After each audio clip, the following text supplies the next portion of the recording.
Salt air has a way of finding you before you ever step outside. A distinct and heavy sweetness that seeps through the cabin seems just as the engines begin their low, winding descent. It is not merely a smell, but a texture, a density that changes how the sunlight looks as it bends through the thick oval window. Below, the water is not just blue, but a deep, bruised indigo that seems to hold the stillness of the deep ocean, broken only by the white wake of a solitary ferry, cutting a slow line toward the harbor.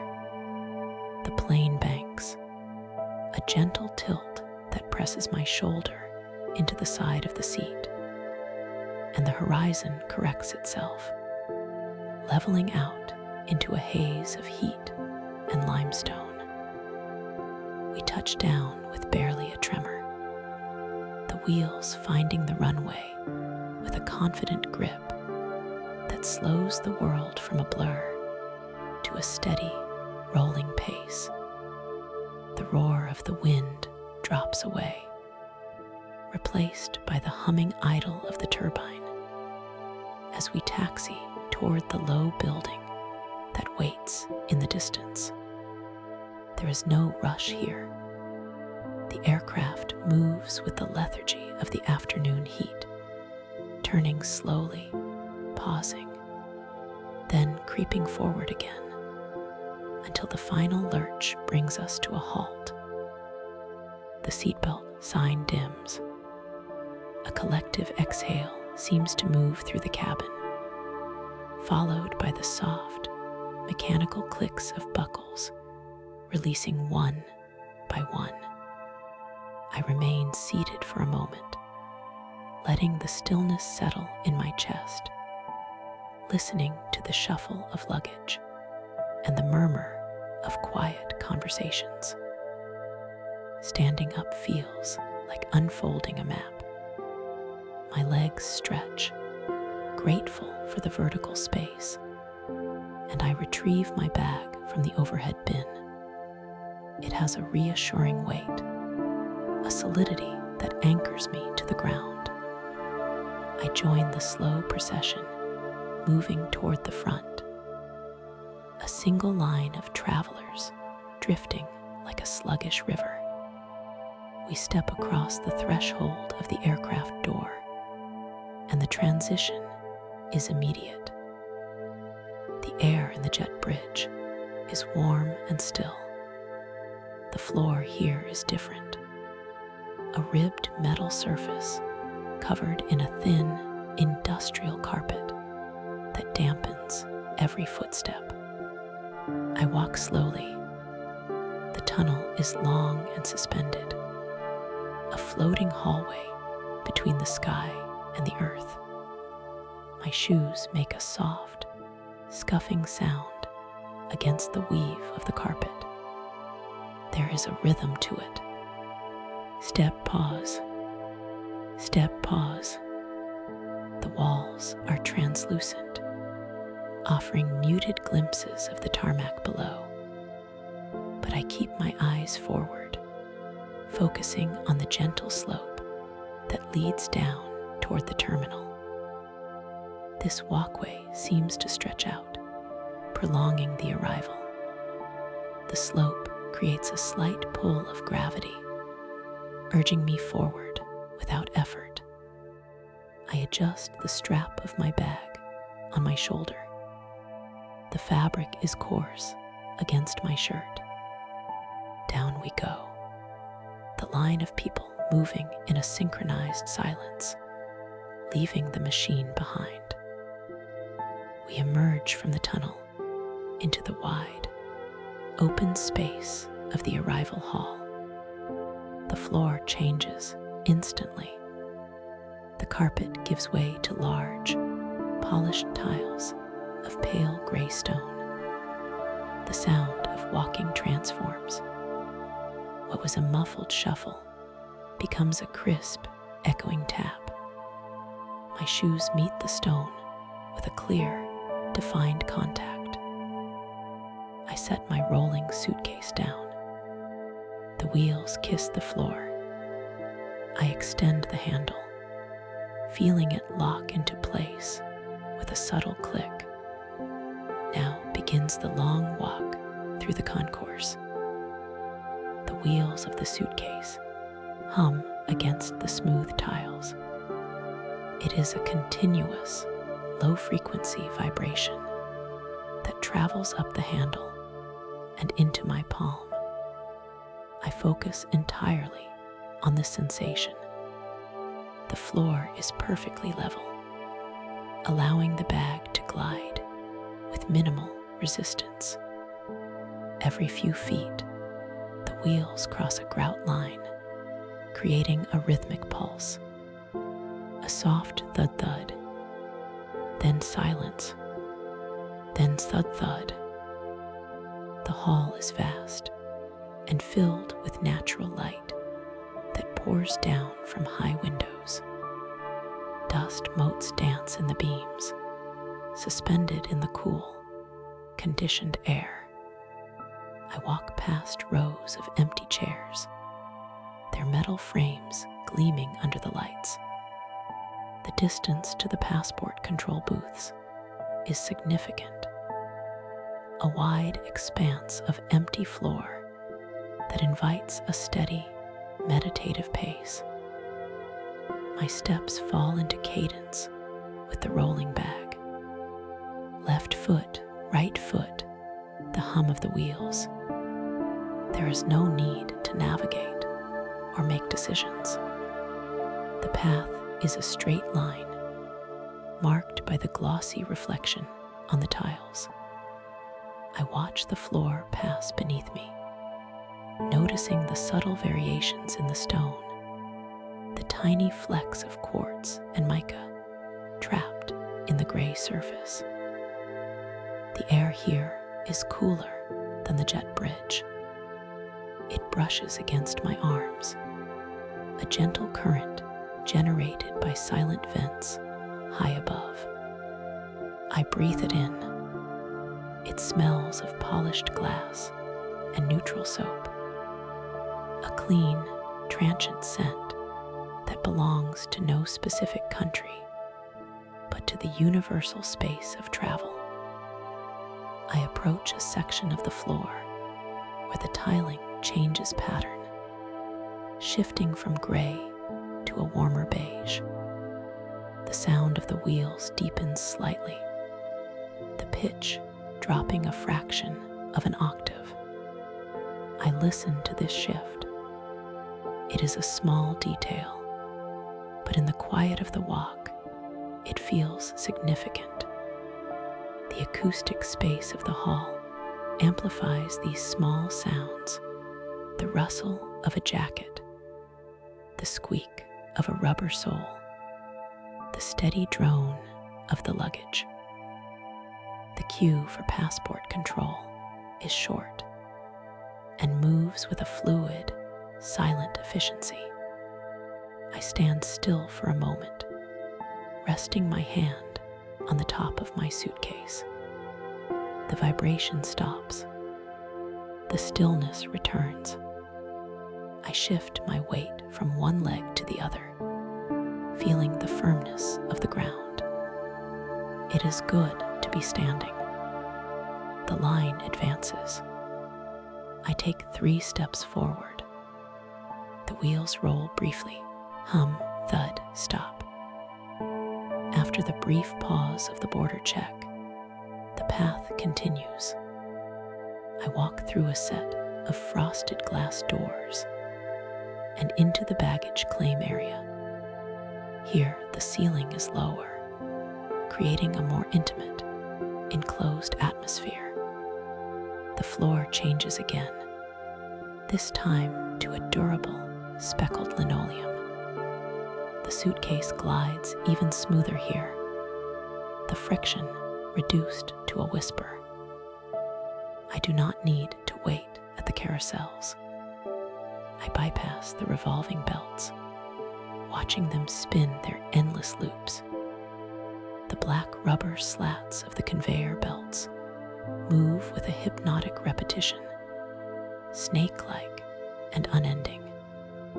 I walk past them, following the green signs that point toward the exit. The final stretch of the interior walk leads through a long corridor lined with advertising boards, their colors bright but indistinct in my peripheral vision. I keep my focus on the exit doors ahead. They are made of clear glass, sliding open and closed with a soft pneumatic hiss. As I approach, the sensors detect my presence. The glass panels part smoothly. The cool air of the terminal washes against the warm air waiting outside, creating a turbulent threshold. I step through. The heat of the afternoon meets me instantly. It is not oppressive, but embracing, a dry Mediterranean warmth that smells of pine needles and sun-baked asphalt. The soundscape shifts from the hollow echo of the terminal to the wide, ambient texture of the outdoors. Cicadas are buzzing in the distance, a continuous static hiss that seems to emanate from the trees themselves. I walk to the curb. The pavement here is rougher, concrete mixed with pebbles. The suitcase wheels rumble now, a louder, grittier sound that shakes the handle in my grip. I lift the bag, carrying it the short distance to the waiting shuttle bus. The bus engine is idling, a deep, resonant purr that vibrates through the chassis. I climb the steps, the rubber treads gripping my shoes. The interior of the bus is cool, shielded by tinted windows that turn the bright afternoon into a mellow twilight. I find a seat near the window and settle in. The upholstery is a soft velour fabric worn smooth by thousands of passengers. The doors fold shut with a pneumatic sigh. The bus lurches forward, heavy and deliberate, swinging out of the airport loop and onto the main road. We pick up speed. The hum of the tires on the asphalt becomes a steady drone, a white noise that wraps around me like a blanket. I lean my head against the cool glass of the window. The vibration of the engine travels through the seat, a soothing massage that loosens the tension in my back. The landscape begins to roll by. We are moving along the coast now. To my left, the Adriatic Sea stretches out to the horizon, a flat sheet of shimmering calm. The water is a gradient of color, shifting from pale turquoise near the rocks to that deep, ink blue farther out. It looks heavy, like oil or liquid glass. We pass cliffs of white limestone, their faces sheer and jagged, cutting sharp lines against the blue sky. Green scrub brush clings to the rock face, defying gravity. Cypress trees stand like dark green exclamation points, their slender forms swaying slightly in the breeze. The motion of the bus is hypnotic. We wind around the curves of the coastal road, left then right. The bus leans into the turns. I watch the guardrail flash by, a continuous ribbon of silver. Sunlight flickers through the trees, creating a strobe effect on my closed eyelids. Warmth, shadow. Warmth, shadow. I do not look at a map. I do not check the time. I simply let the vehicle carry me. The destination is certain. The timeline is irrelevant. For now, there is only the motion, the hum of the engine, and the flashes of blue sea between the trees. The road begins to descend. The engine pitch changes, dropping to a lower gear to manage the slope. We are approaching the city, but not the modern sprawl. We are aiming for the stone heart of the place. The bus slows. The brakes hiss. We pull into a small plaza lined with oleander bushes. Their pink and white flowers, vivid against the gray stone. The engine cuts out, and silence rushes back in, filled only by the distant cry of a gull and the murmur of the sea. I step off the bus and onto the pavement of the pile gate. This is the entrance.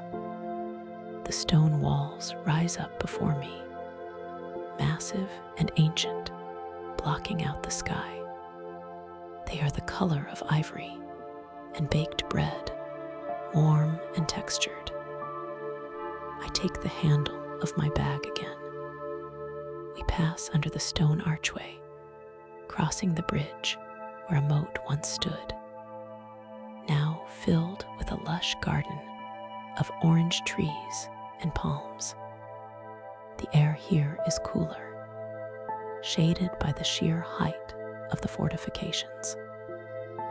Entering the old town is like stepping into a geode. The noise of the modern world vanishes, replaced by the unique acoustic signature of stone. Every sound echoes, voices, footsteps, the flutter of wings. The main street, the Straton, stretches out before me.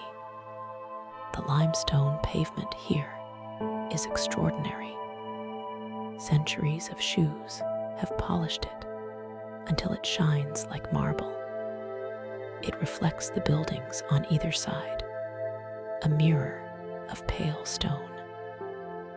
I begin to walk down this central artery. My suitcase wheels make a different sound here, a clattering, lively sound as they bounce over the shallow imperfections in the ancient paving. I slow my pace. The stones are slippery smooth under my soles. I have to walk with intention. Above, the sky is a narrow strip of blue, framed by the terracotta rooflines. Swallows dart back and forth across the gap, their high-pitched calls bouncing off the walls. They are the true owners of this city, circling the towers and diving into the hidden crevices of the masonry. I turn off the main street, entering a narrower alley. The light dims here, protected from the direct sun. The buildings lean and close, creating a canyon of shade. The air smells of laundry detergent and grilled fish, a domestic scent that feels welcoming. The alley begins to climb. Wide, shallow stairs made of the same pale stone lead upward. I lift my bag, carrying it by the side handle. The weight is good. It engages my muscles, grounding me in the physical effort of arrival. 1 step, 2 steps. The stone is worn in the center, dipped slightly where millions of feet have tread before mine. I place my feet in these hollows, following the path of history. I pause at a landing to catch my breath. The walls around me are rougher here, the mortar visible between the blocks. A cat, orange and white, sleeps on a windowsill, undisturbed by my presence. It opens one eye, watches me for a second, and then closes it again. I continue upward. The sounds of the main street have faded to a dull roar, like the sound of the ocean in a seashell. Here it is quiet. I reach a heavy wooden door, dark green paint peeling slightly to reveal the oak beneath. I retrieve a heavy iron key from my pocket. It feels cool and substantial. I slide it into the lock. It turns with a heavy, mechanical clunk, a sound of definitive closure. The door swings open.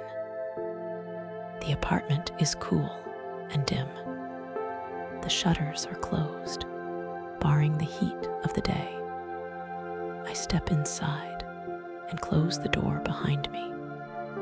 The latch clicks, sealing out the world. The silence here is absolute. It is a thick, resting silence. I leave my bag by the door. I do not unpack. That is a task for later. For now, I only need to stop. The floor is tiled in terracotta, cool against my feet. I walk across the room to the window and unlatch the shutters, pushing them open just an inch. A sliver of golden light slices across the floor, and with it comes the faint, rhythmic sound of the sea washing against the rocks far below.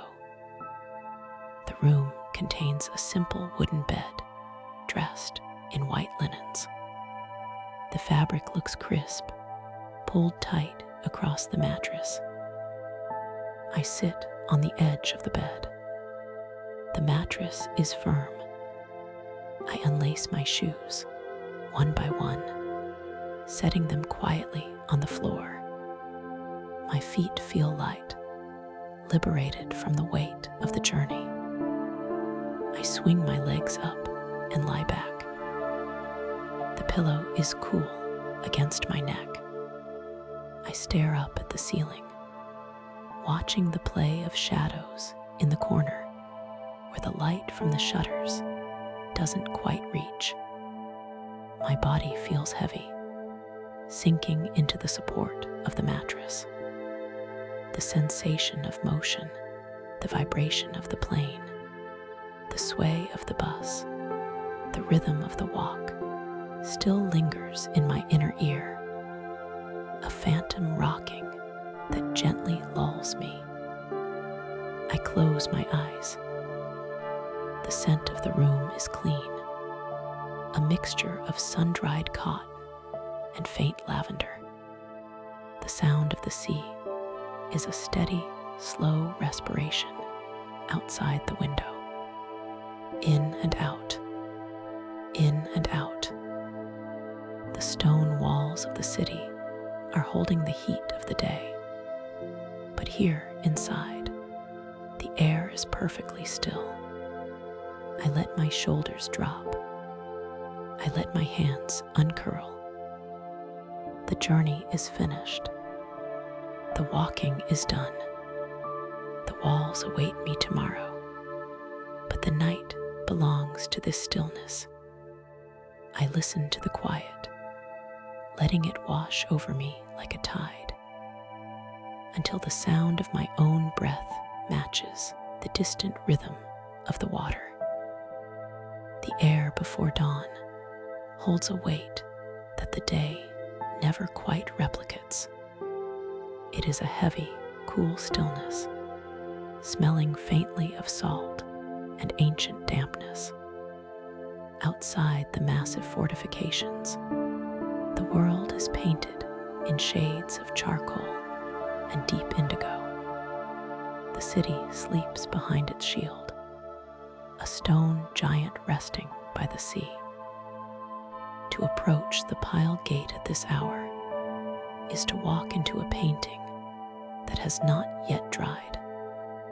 The path leading toward the entrance is empty, save for the occasional flutter of a pigeon waking in the cypress trees.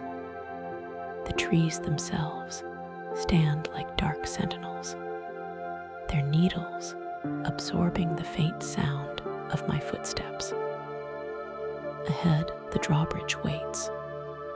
It spans the dry moat, a wooden tongue extending from the mouth of the city.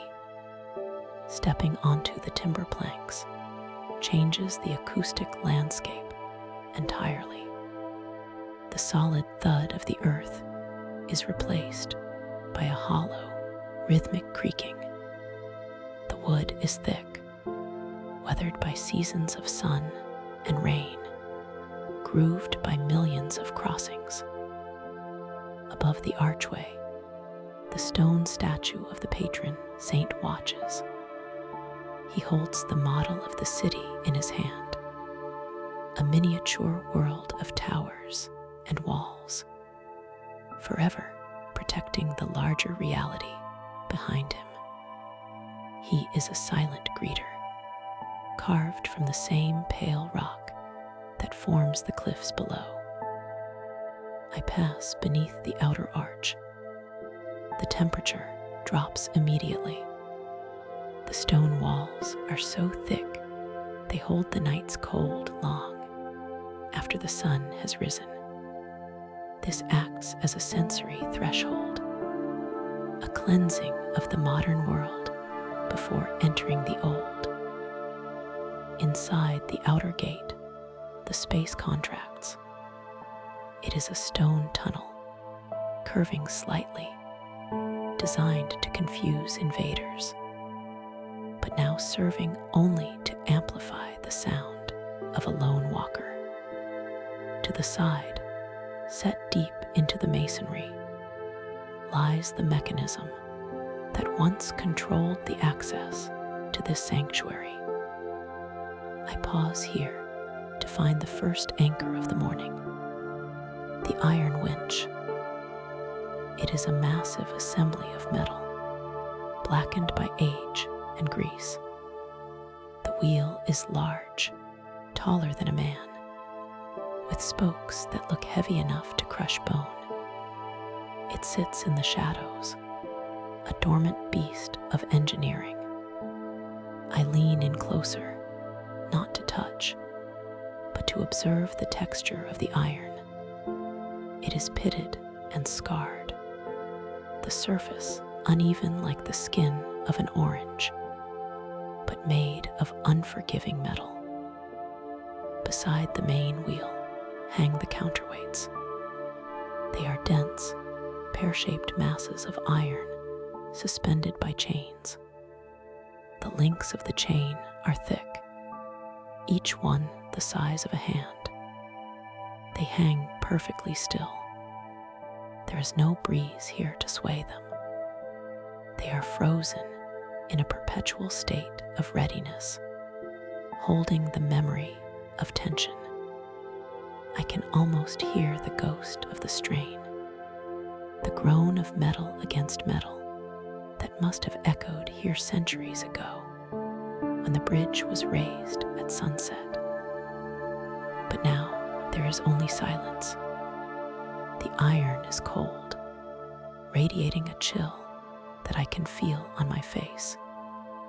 It is a grounding presence, a reminder of the physical effort required to keep this city safe. The mechanics are simple, brutal, and beautiful in their utility. Leaving the winch in its shadowed alcove, I continue through the inner gate. The tunnel slopes downward. The darkness is absolute for a moment, a brief eclipse before the path opens up. And then the city reveals itself. I step out of the shadow and onto the Stratton. It is breathtaking not because of its grandeur, though it is grand, but because of its emptiness. The main street stretches out in a perfect, straight line.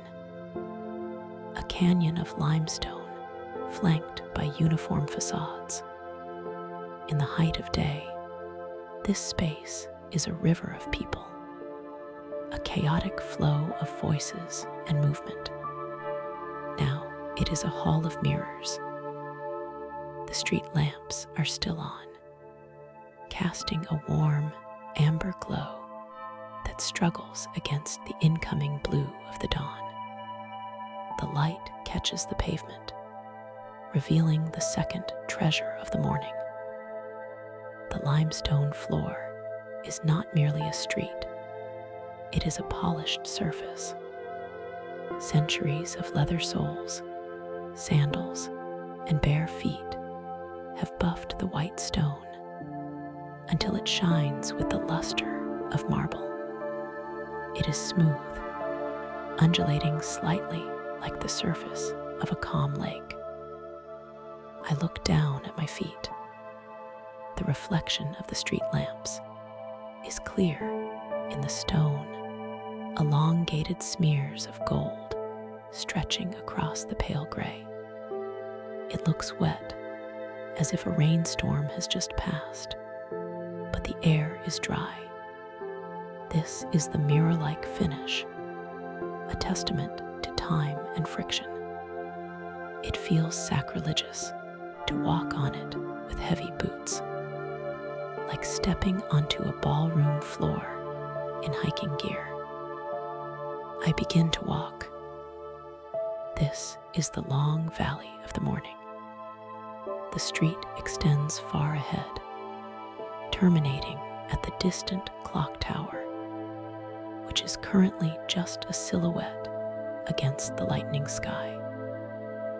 I adjust my pace. There is no rush. The city belongs to me in this hour.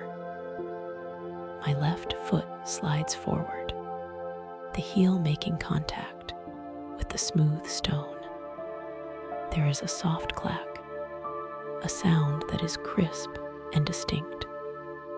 It travels up the stone facades, bouncing gently between the buildings before fading into the upper stories. Right foot, clack. The rhythm establishes itself. It is a slow metronome, marking the passage of seconds in a timeless place. I let my gaze soften. I am not looking for details anymore. I am not reading the signs above the closed wooden shutters of the shops. I am not looking for the dates carved into the lintels. I am simply moving through the volume of the street. The air here is different than outside the walls. It is still, held in place by the tall buildings on either side. It feels stratified, cool at the ankles, slightly warmer at the face, where the heat from the stone buildings radiates outward. Step, slide, step. The limestone is not perfectly flat. It has gentle dips and rises, worn down in the center, where the traffic has been heaviest over the last 300 years. My feet find the path of least resistance, flowing into the shallow grooves worn by generations of walkers before me. It is a subtle guidance, the street itself suggesting where to place my weight. I focus entirely on the sensation of movement, the slight flex of the ankle, the shift of balance from one hip to the other, the swing of my arms, heavy and relaxed at my sides. The light is changing. The deep indigo above is softening to a pale violet. The amber streetlights seem to dim, not because they are losing power, but because the ambient light is growing stronger. The contrast lowers. The world is becoming a monochrome photograph, all grays and silvers and muted whites. Step, breath in. Step, breath out. There is a hypnotic quality to the uniformity of the buildings.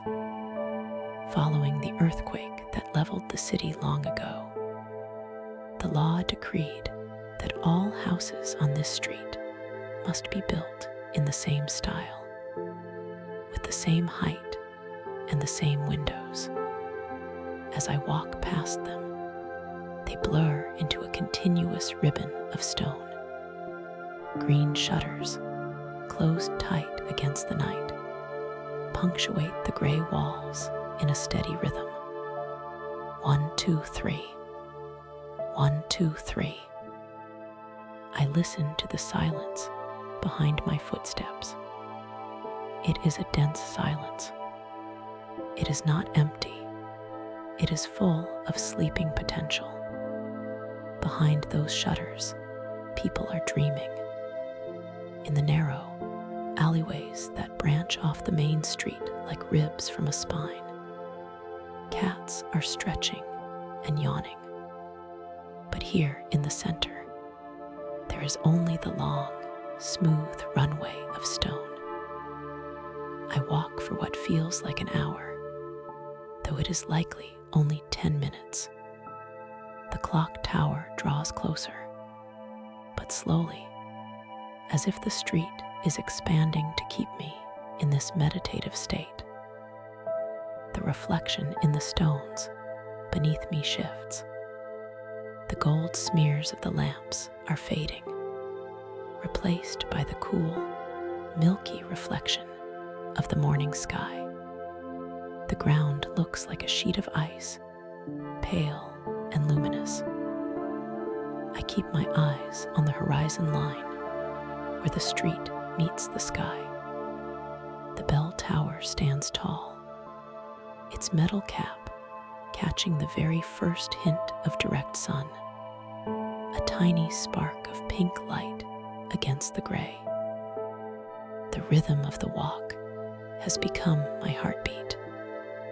I am no longer thinking about the destination. I am just a moving point in a stationary world. The friction of the sole against the limestone, the tiny vibrations traveling up through the leg, the cool air filling the lungs. Gradually, the trance begins to lift as I near the end of the thoroughfare. To my left, the wall of the Franciscan monastery rises, a severe and beautiful expanse of masonry. I stop. The silence rushes back in to fill the space where my footsteps were. I am looking for the mascarin. It is easy to miss. Most people walk past it without a second glance, seeing only a rough patch of wall. But I know it is here. I scan the lower section of the monastery wall near the ground. There it is. It is a small, grotesque head carved from stone, protruding from the vertical face of the wall, about knee height. It looks like a gargoyle that has lost its way, a strange, grimacing face with bulging eyes and a wide mouth. It was originally intended to carry water away from the roof, a humble drain. But time has turned it into a legend. The stone of the mascarin is darker than the surrounding wall, smooth and shiny from the touch of thousands of hands and feet. The top of the head is flat, creating a tiny, precarious ledge, no wider than the width of a shoe. I step closer. The legend is simple. If you can stand on this head, facing the wall, and take off your shirt without falling, you will find love, or luck, or perhaps just the satisfaction of balance. I do not attempt the feat. The morning is too quiet for such gymnastics. Instead, I simply place my hand on the stone head. It is cold, smooth as glass. I trace the curve of the bulging eye, the ridge of the brow. It feels solid, rooted deep into the structure of the monastery. It is a whimsical detail in a city of serious stone, a small wink from the past. Standing here, touching the cool stone face, I feel the scale of the wall towering above me. It goes up and up, blocking out the sky on this side. The stone is pitted with age, marked by the passage of centuries.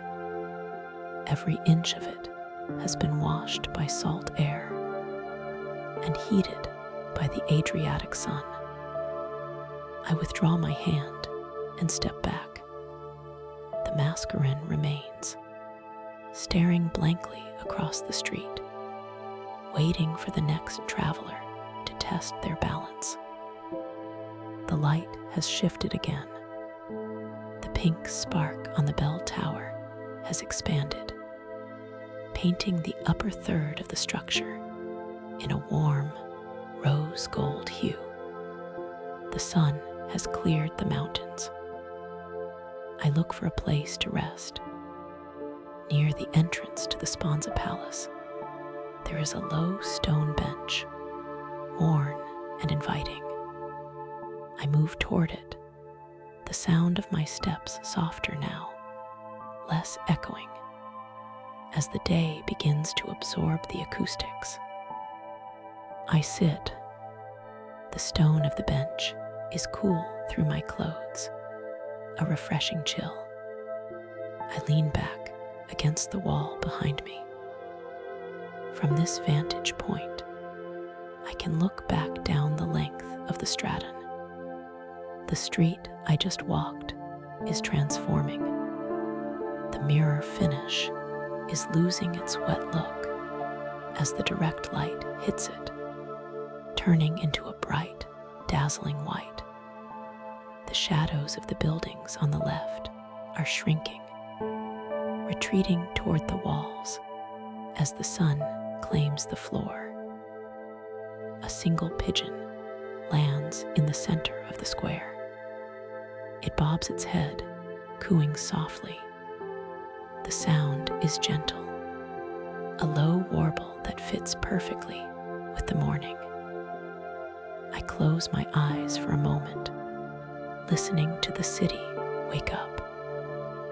Somewhere, in a cafe down one of the side streets, a metal shutter is rolled up. The sound is distant, a rumble like far-off thunder. Then the clinking of ceramic cups. The smell of coffee begins to drift on the air. Faint, but unmistakable, a dark, roasted scent that mingles with the salt. I open my eyes. The sky is now a clear, brilliant blue. The gray of the dawn has vanished completely. I watch the light crawl down the face of the church of St. Blaise. It moves like honey, thick and slow, illuminating the statues, the carvings, the heavy wooden doors. My breathing slows, matching the pace of the light. The urgency of the travel, the need to see and do, has evaporated. There is only this bench, this stone, and the sun warming the air. I rest my hands on my knees, feeling the fabric of my trousers, grounded and still. The day has officially begun.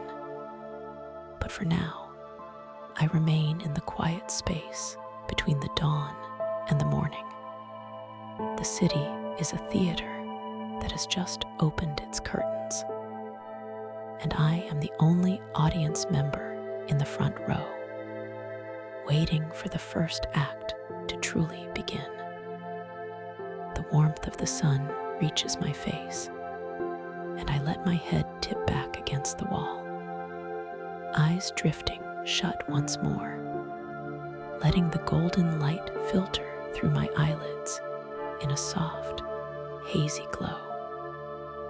The morning light in Dubrovnik does not arrive all at once.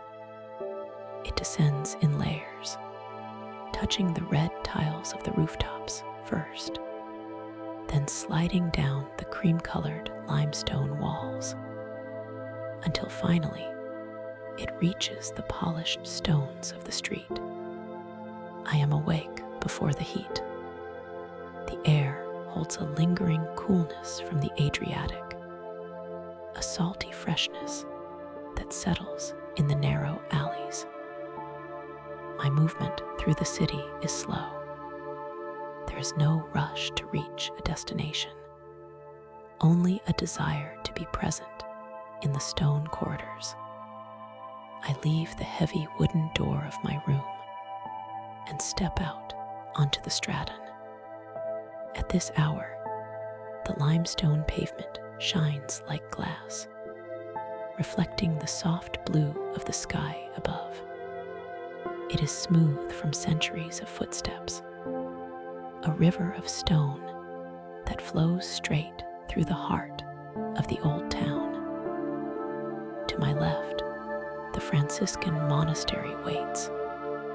It is a fortress of silence amidst the stone.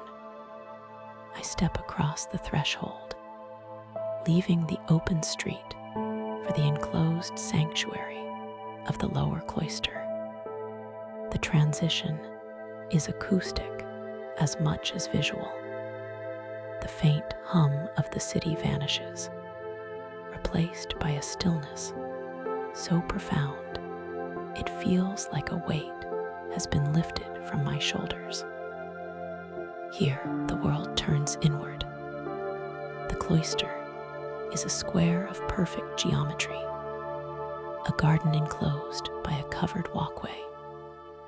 Romanesque arches line the perimeter, supported by slender, double columns. I step into the corridor.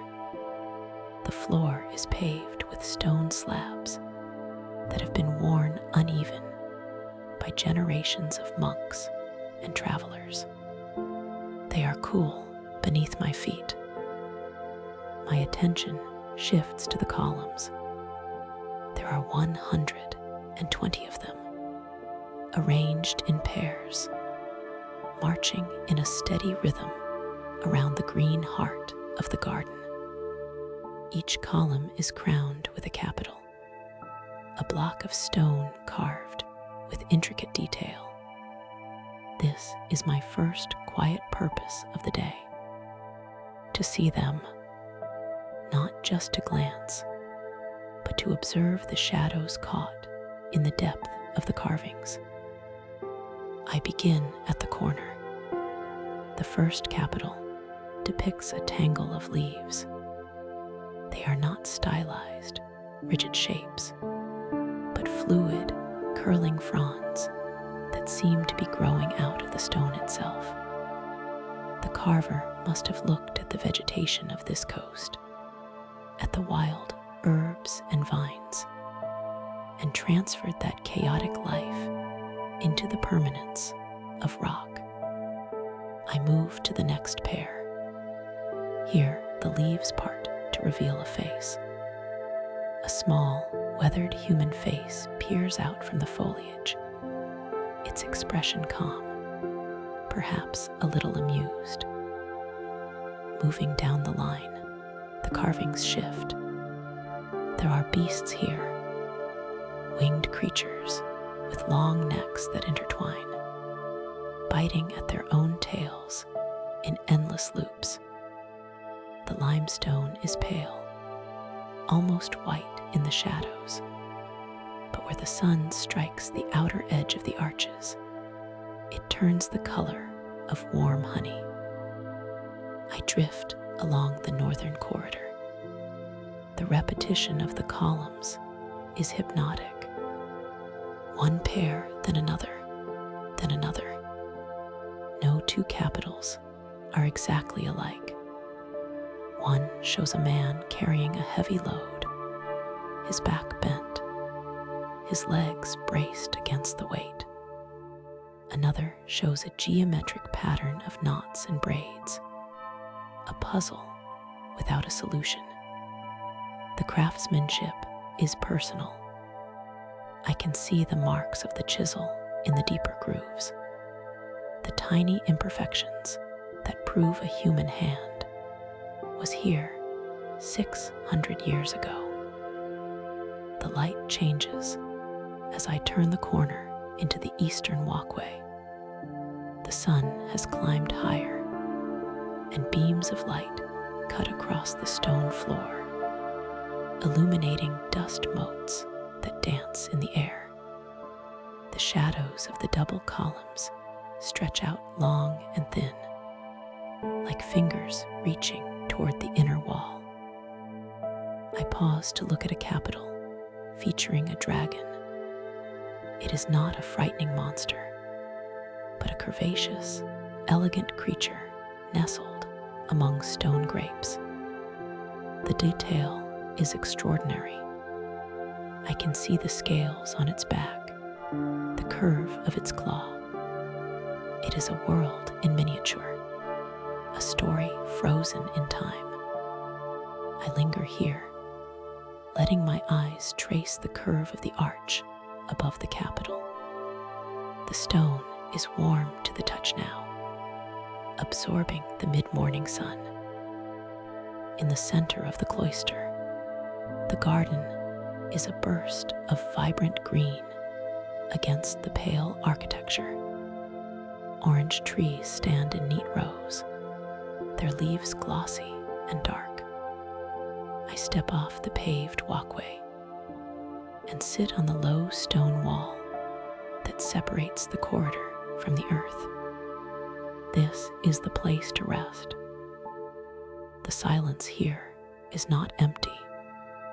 It is a textured silence, filled with the very small sounds of the living garden. I settle my weight onto the stone ledge. It is wide and smooth, polished by centuries of people sitting just like this, seeking a moment of peace. My back rests against the column behind me. I let my gaze drop to the ground. The soil in the garden is dark and rich. A small bird, a sparrow, hops between the roots of an orange tree. It pecks at the ground, fluffs its feathers, and hops again. Its movements are quick and light. The air smells of citrus and damp earth. It is a scent that feels green and yellow, bright yet grounded. I breathe it in slowly. The rhythm of my breath aligns with the stillness of the courtyard. In, out, there is nothing to do here but exist. I watch the leaves of the nearest orange tree. There is a slight breeze, barely a whisper, that moves through the upper branches. The leaves tremble. They turn and shift, catching the sunlight on their waxy surfaces. One leaf dips, then rises, then another. It is a slow, rippling wave of motion that travels through the canopy. I close my eyes for a moment, listening. The fountain in the center of the garden is not roaring. It is trickling. The water sounds like glass beads falling onto a silver plate. Drip, splash, drip. It is a steady, metronomic sound that marks the passing of seconds without urgency. Opening my eyes, I focus on the shadows on the corridor floor. As the sun moves, the shadows of the columns shift. They are like the hands of a slow clock. I watch the edge of a shadow creep across a single flagstone. It takes a long time. It moves over a crack in the stone, fills the tiny crevice with darkness, and continues its journey toward the garden wall. The repetition of the arches creates a visual lullaby. Arch column, arch column. My eyes follow the line of the roof, the terracotta tiles glowing a deep, burnt orange against the blue square of sky framed by the buildings. The contrast is sharp and beautiful. I remain on the ledge. My hands rest in my lap, loose and relaxed. The tension of travel, the need to see and do, dissolves in this valley of quiet. I watch a small beetle navigate the terrain of a stone step. It moves with determination, climbing over a pebble, pausing, turning left. I watch it until it disappears into the greenery. The atmosphere is heavy with peace. It feels as though the air itself has mass, pressing gently against my skin, holding me in place. I listen to the distant, muffled sound of a bell tolling somewhere in the city. It is far away, a soft boom that vibrates in the air and then fades into nothing. Minutes stretch. I do not look at a watch. Time is measured only by the movement of the light and the slow drying of the dew on the grass. I breathe in the scent of the orange trees again. It is sweeter now, warmed by the sun. I lift my hand and brush it against the rough texture of the column beside me. The stone is pitted and grainy. It feels solid, permanent. It has stood here while empires rose and fell, while wars were fought, while the city changed around it. It is an anchor. The green of the garden is soothing to the eyes. I let my focus soften until the trees are just shapes of color, merging with the beige of the stone and the blue of the sky. It is a painting that breathes. I sit, I breathe, I wait. The world slows down until it matches the pace of the growing grass. Eventually, the urge to move returns, not as a demand, but as a gentle suggestion. I stand up slowly, feeling the stretch in my legs. I take one last look at the row of 120 capitals, the silent audience of stone faces and beasts, and turn toward the exit. Leaving the monastery, the light of the midday sun on the straton is brilliant. I navigate the flow of the street, drifting downstream toward the harbor end of the city. The sounds of conversation and footsteps wash over me, but I carry the silence of the cloister within me like a protective layer. At the end of the main street, the Sponza Palace rises. It is a different kind of stone creature. Where the monastery was a place of spirit, this was a place of commerce, the old customs house where goods were weighed and taxes were paid. I enter the tall archway. The atrium of the Sponza Palace is a soaring space. It is rectangular, open to the sky in the center, surrounded by elegant arcades on both the ground and the first floor. The acoustic here is sharper, brighter. My footsteps echo with a crisp click against the stone floor. The air inside is cool, trapped by the high walls. It feels like entering a canyon. I walk to the center of the atrium and look up. The sky is a perfect rectangle of azure, framed by the intricate stone balustrades of the upper gallery. I begin my search for the second detail of the day. I am looking for a specific carving, a Renaissance relief carved by a French master, hidden in the texture of the back wall. I move slowly past the arches of the ground floor. The columns here are different from the monastery. They are octagonal, sturdy, built to support the weight of gold, silk, and spices that once passed through these halls. I reach the rear wall of the atrium. The light here is diffuse, filtering down from the open roof. I scan the stonework. High up, set into the wall, I find it. Two angels, carved with a delicacy that defies the hardness of the material. They are holding a medallion, a monogram surrounded by a wreath.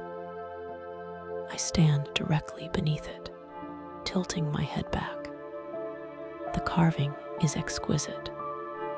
The feathers of the angel's wings are rendered with such precision that they seem soft, ready to flutter. The drapery of their robes flows like water.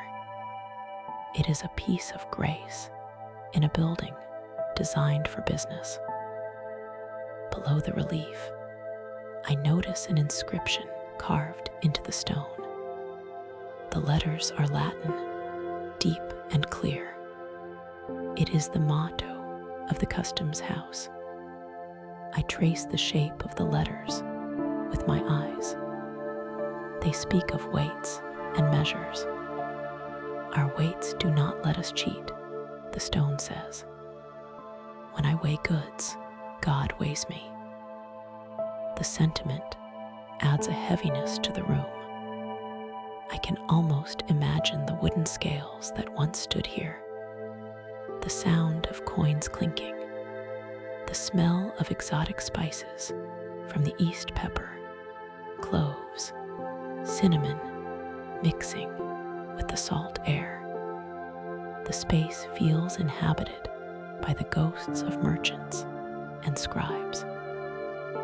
I walk the perimeter of the atrium. The floor is patterned, dark stone framing lighter squares. I follow the lines, treating them like a path. The symmetry of the palace is pleasing. It is balanced, rational, a monument to order. I stop near one of the side arches. There is a wooden bench here, simple and worn. I sit down.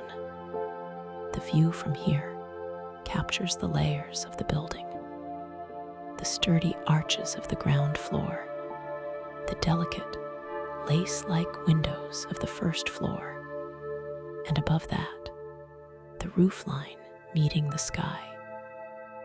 The light in the atrium begins to shift as the afternoon wears on. The rectangle of sunlight on the floor moves inch by inch toward the eastern wall. It turns the gray stone to gold where it touches. I close my eyes again, letting the acoustics of the sponza wash over me. A door opens and closes somewhere in the building. The sound resonates, bouncing off the hard surfaces, hanging in the air for a long moment before fading. It is a lonely sound, but not sad. It is simply the sound of a large, empty space. I think about the French carver who made the angels on the back wall. I wonder if he stood where I am standing, looking up at his work, checking the play of light on the stone wings. I wonder if he knew that centuries later, a traveler would come specifically to find it, to admire the shadow under a stone feather. The air in the palace is still. It is a stillness different from the garden. This is a stillness of stone and history, a preserved silence. I feel the coolness of the bench through my clothes. My hands rest on my knees. I am motionless, a part of the room's furniture. I watch a single dust mote float through a shaft of sunlight. It spirals upward, caught in a thermal current I cannot feel. It rises past the first floor balcony, up toward the open square of sky. I follow it until I lose it against the brightness of the clouds. The day is softening. The sharp edges of the shadows are beginning to blur. The white light of noon is giving way to the warmer, amber tones of late afternoon. I feel a deep sense of satisfaction. I have seen the 120 capitals. I have found the angels on the wall. I have sat in the green silence of the garden and the cool echo of the palace. I stand up, the movement slow and deliberate. My shoes make a soft, scuffing sound on the pavement. I walk toward the entrance of the sponza, toward the rectangle of light that marks the street. I do not go far. Just outside the palace, there is a stone step, wide and inviting. I sit there, leaning back against the wall of the customs house. From here, I can see the clock tower and the flow of people on the Stratton. But I am removed from it, an observer on the edge. The sun is dipping lower, casting long shadows across the plaza. The stone of the city begins to glow. This is the magic hour, when the limestone absorbs the sunset and radiates a soft, pinkish warmth. I watch the colors change. The blue of the sky deepens to indigo. The cream of the walls turns to apricot. I listen to the rhythm of the city. It is a hum, a collective breath of people walking, talking, living. But here, against the wall, it feels distant, like the sound of the ocean.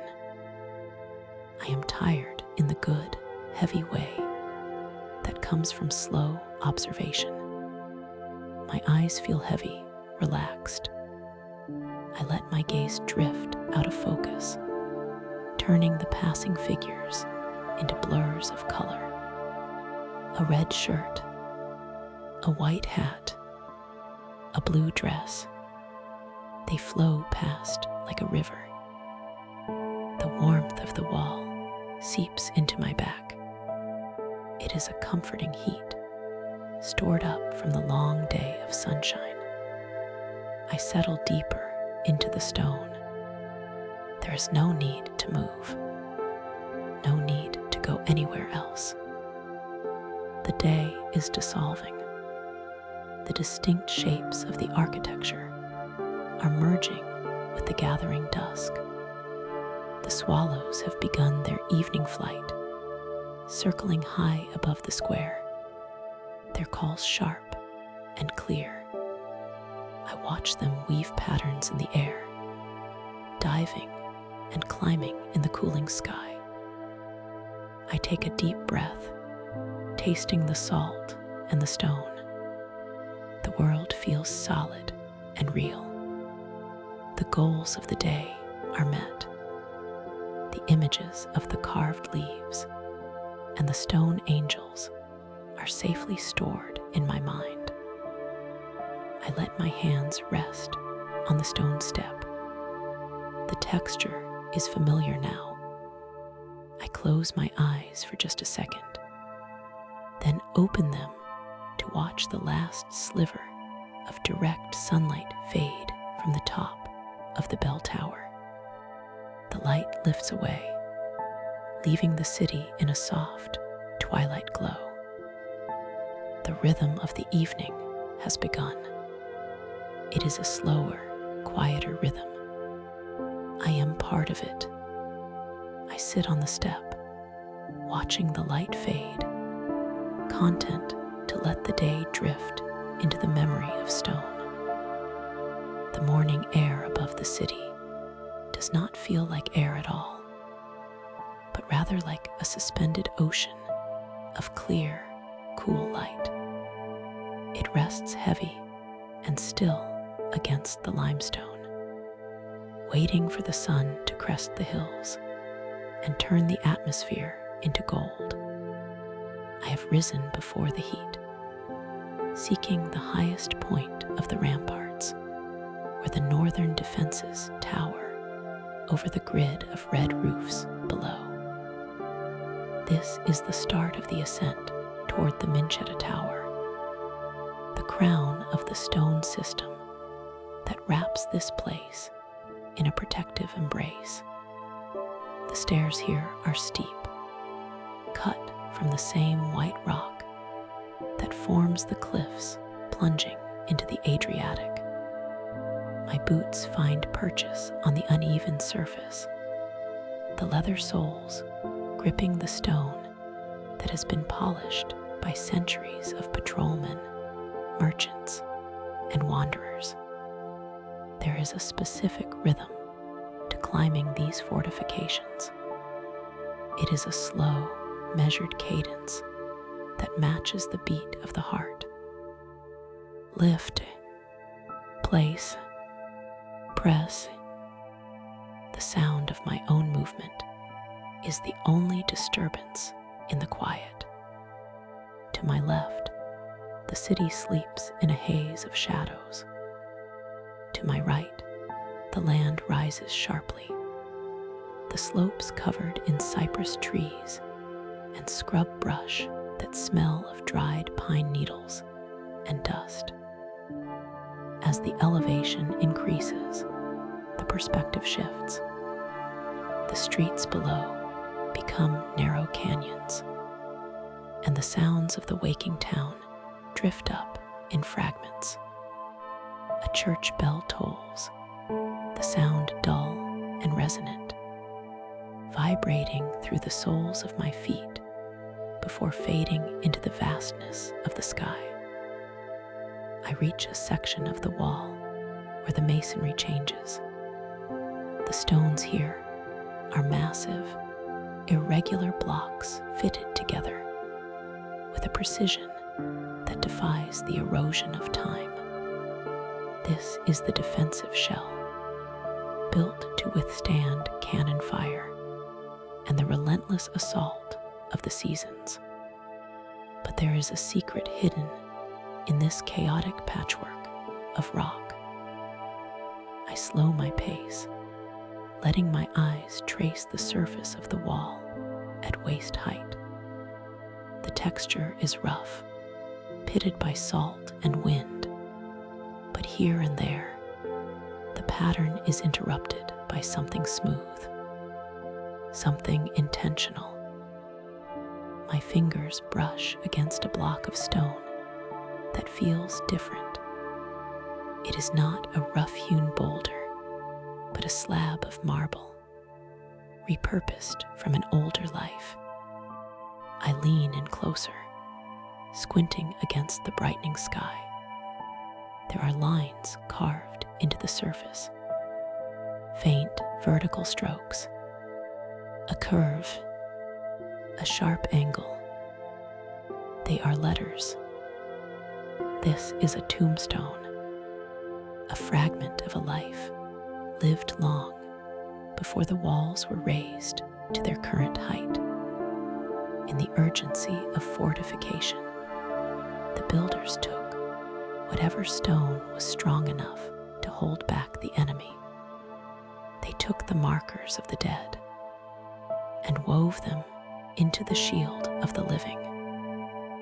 I trace the inscription, though the words are lost to the friction of history.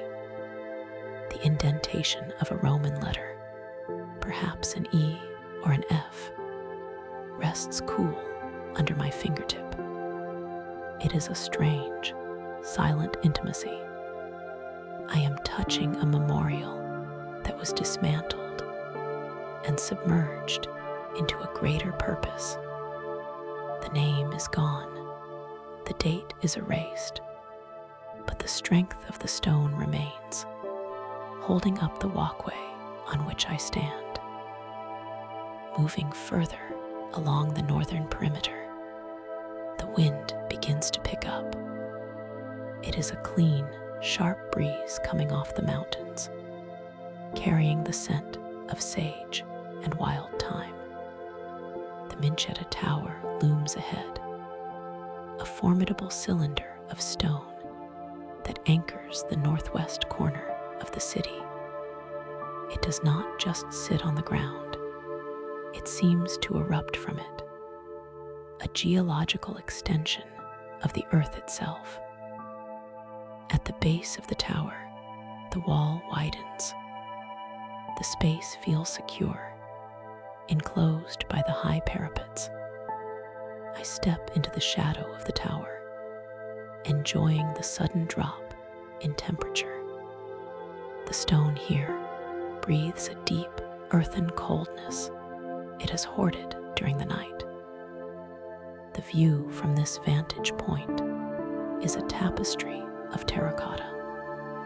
Thousands of tiles, each one a slightly different shade of orange, red, or brown, ripple out toward the sea.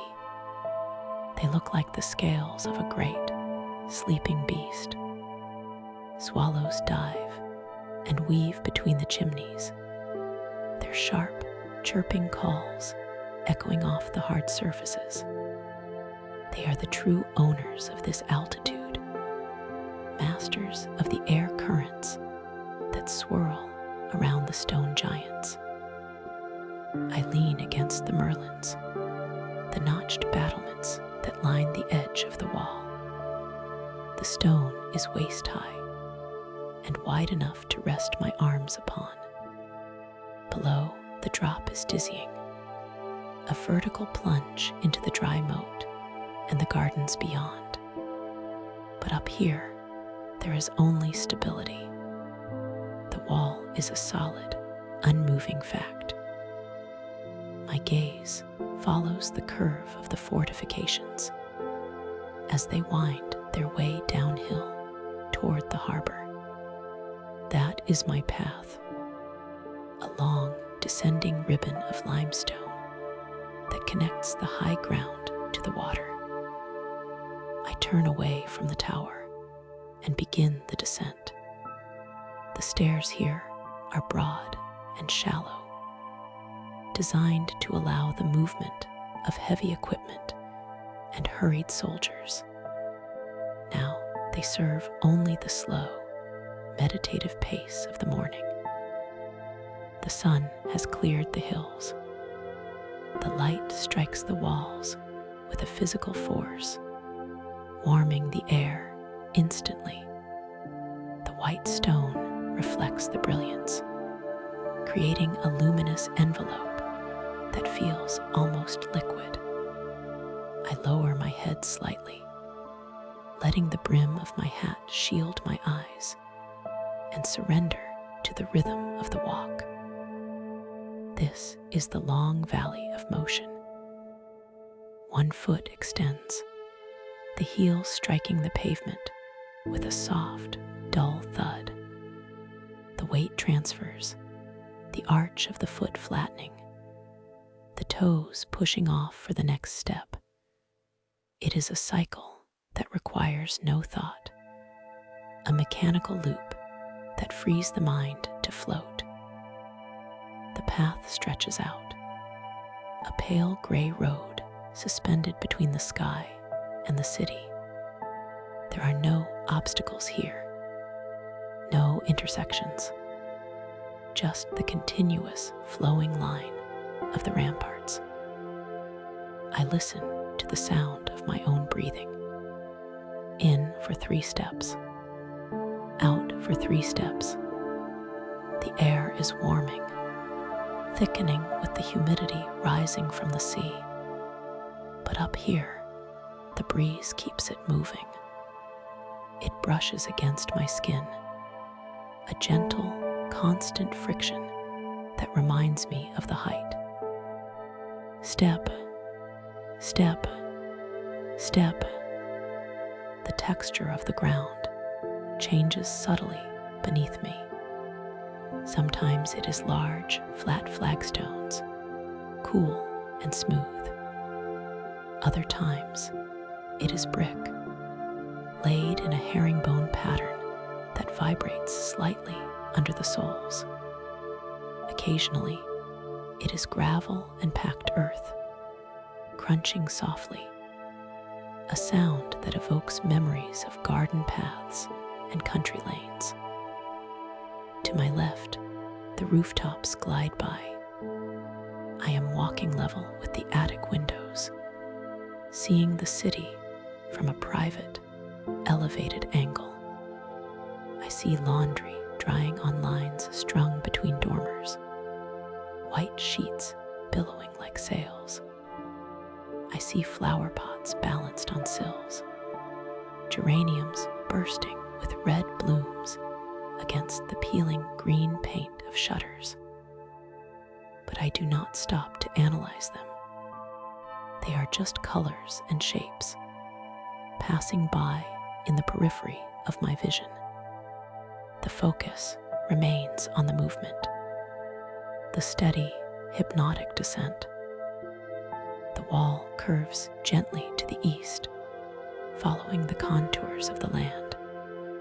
The angle of the sun shifts, warming my back, then my right shoulder.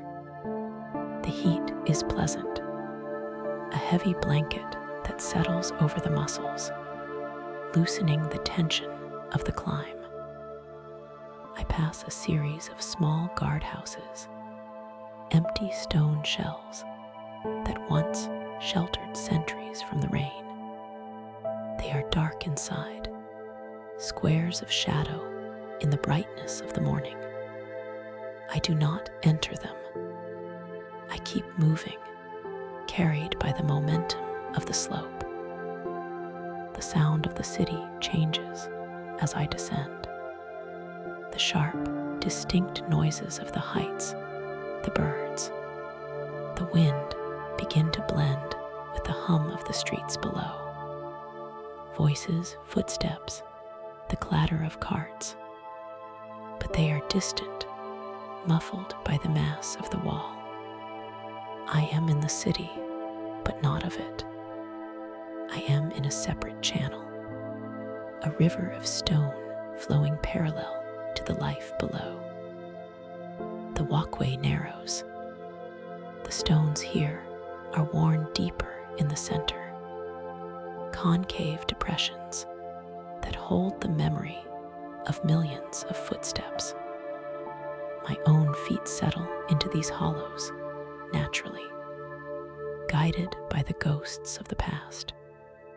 It is a comforting sensation, this alignment with those who have walked here before. I watch the shadow of the parapet slide across the path. It is a sharp, black line that moves imperceptibly with the sun. It divides the walkway into zones of light and dark.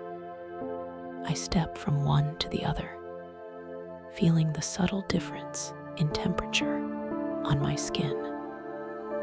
The descent continues, a long, straight stretch now, flanked by high walls on both sides.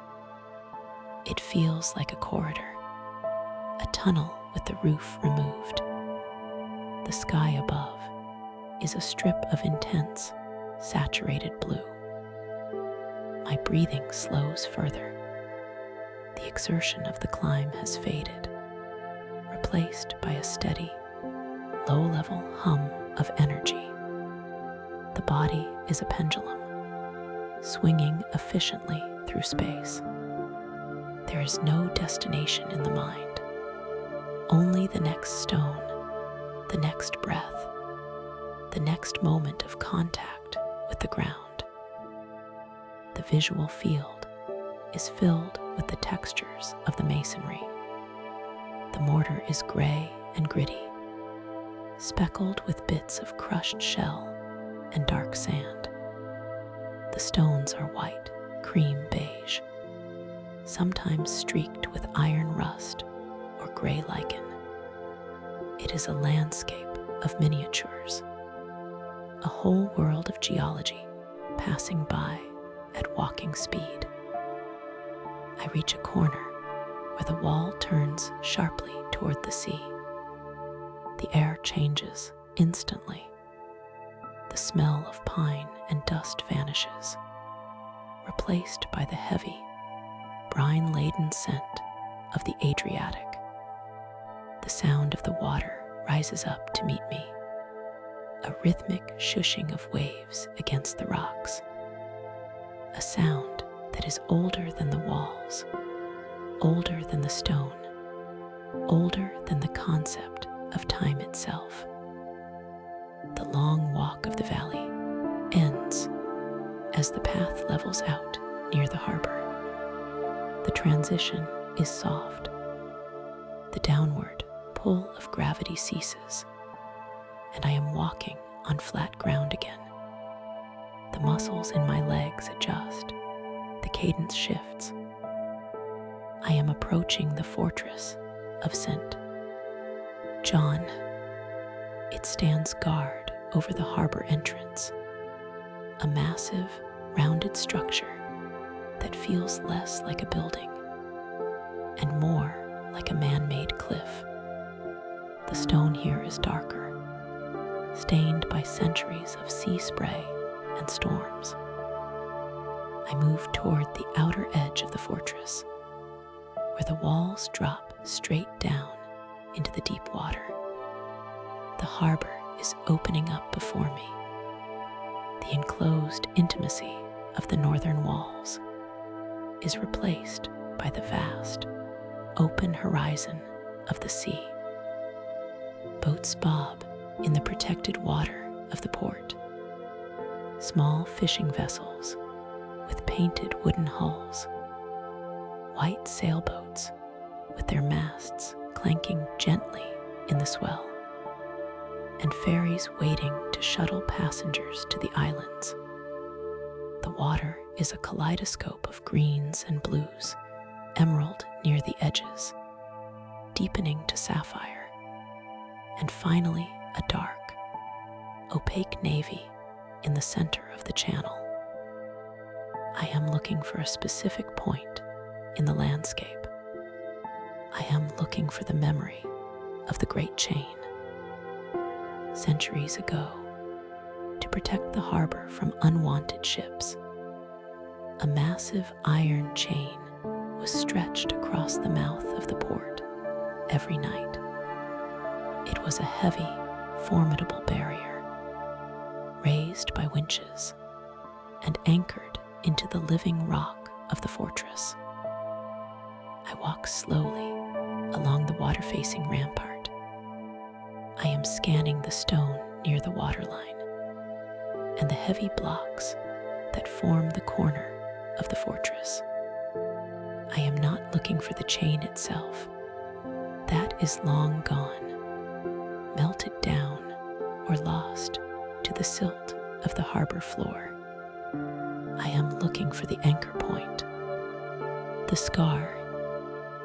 I find a place where the stone has been worked differently. A large iron ring, thick with rust and pitted by salt, is embedded into a block of limestone near the base of the wall.